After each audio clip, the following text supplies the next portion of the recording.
Bonjour, je fais ici la correction d'un exercice utilisant une rotation. Ce quadrillage est composé de triangles équilatéraux superposables.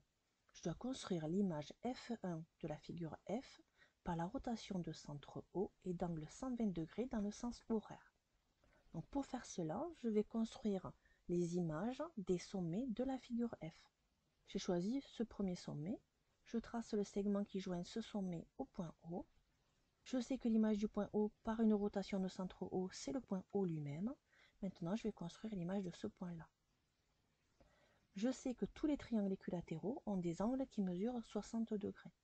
Donc si je tourne ici de 60 degrés, j'arrive ici.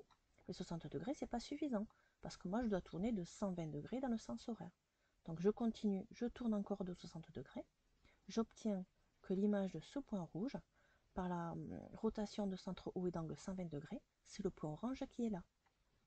Donc ça veut dire que l'image de ce segment-là, le segment rouge, c'est le segment orange qui est là.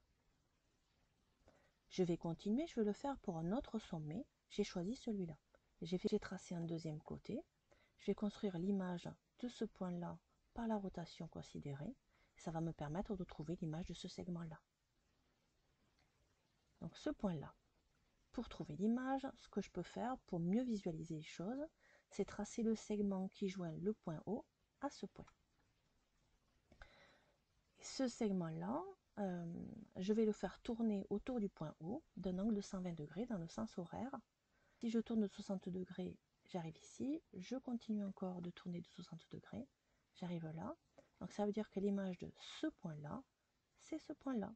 C'est le deuxième point orange ici. Et ça veut dire que l'image de ce segment, c'est ce deuxième segment orange. Je continue, je choisis un troisième sommet. Et là aussi, je trace un côté de la figure F. Je vais construire l'image de ce point-là. Et pour mieux voir les choses, j'ai tracé ici en bleu le segment qui joint le point O à ce point-là. Et je vais faire tourner ce point-là autour du point O d'un angle de 120 degrés dans le sens horaire.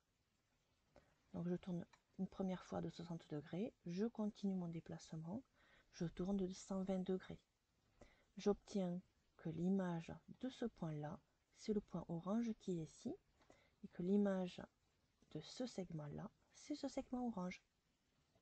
Et je poursuis ma construction. Alors soit je termine ma construction directement en utilisant que l'image d'une figure par une rotation, c'est une figure qui lui est superposable, soit je continue en construisant les images des sommets un par un.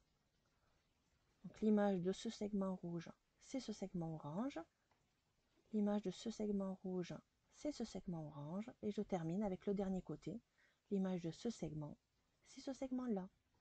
Et je peux terminer en coloriant ma figure. Et j'obtiens que l'image de la figure F par la rotation de centre O et d'angle 120 degrés dans le sens horaire, c'est ma figure F1.